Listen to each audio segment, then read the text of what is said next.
A violência policial não dá tréguas nem durante a pandemia.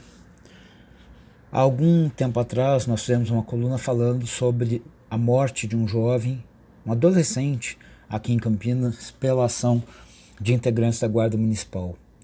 E fomos questionados na época sobre a ocorrência, se não teria acontecido alguma coisa que tivesse legitimado, que desse razão àquela ação da Guarda Municipal.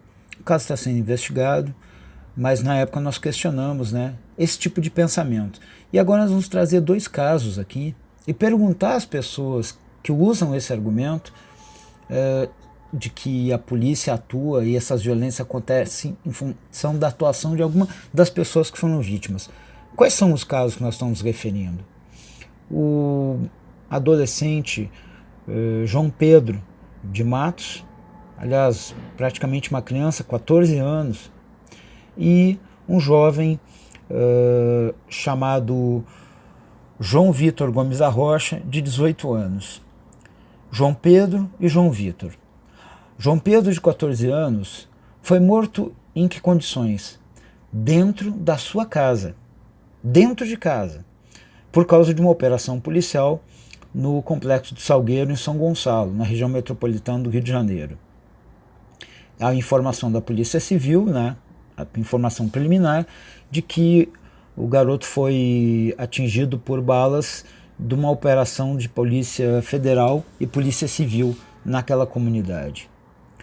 Então, a fala é a de que traficantes pularam o muro da casa de João Pedro, dispararam de lá contra agentes que revidaram. E quem morreu? João Pedro, de 14 anos.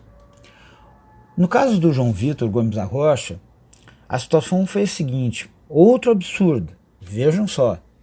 Ele participava, junto com outras pessoas, de uma entrega de cestas básicas.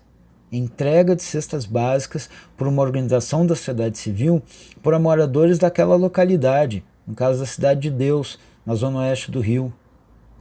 E simplesmente, por uma operação da PM, ele foi atingido por tiros. Alguém pode, com um mínimo de bom senso e sem estupidez, argumentar que tem algo que legitime essas mortes?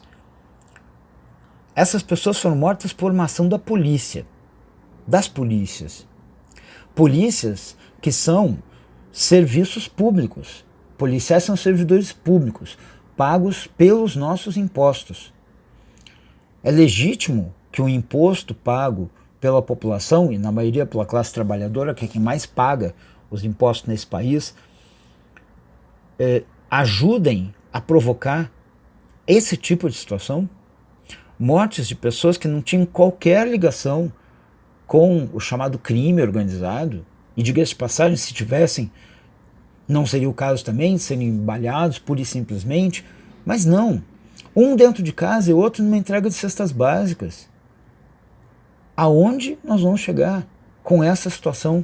Eu pergunto às ouvintes e aos ouvintes, será que não deu ainda para entender a gravidade dessa situação?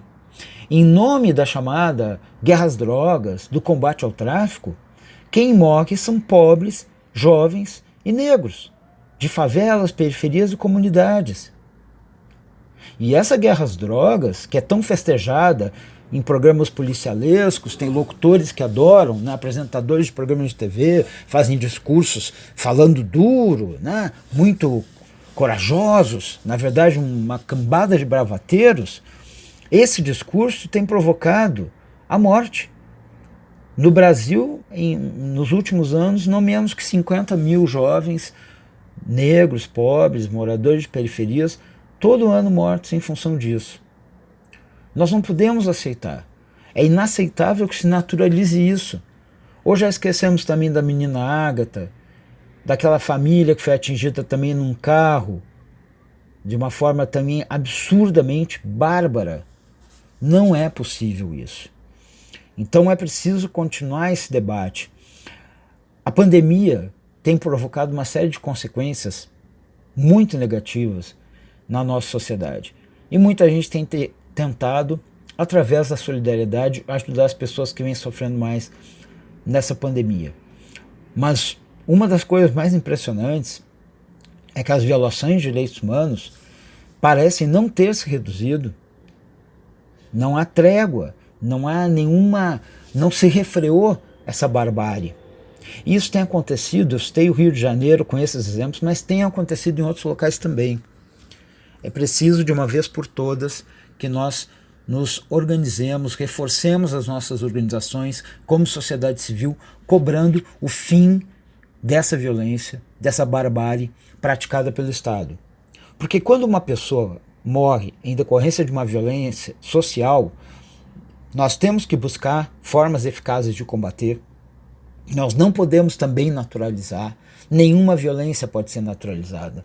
Mas nesse caso, é o Estado que deveria garantir a vida e que acaba provocando a morte.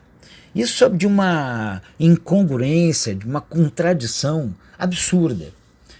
Então, em nome de João Pedro, em nome de João Vitor, em nome de Ágata, em nome de Jordi, aqui de Campinas, nós precisamos dizer basta de violência policial, basta de mortes por agentes do Estado, nós queremos vidas, queremos direitos humanos e queremos democracia. Muito obrigado.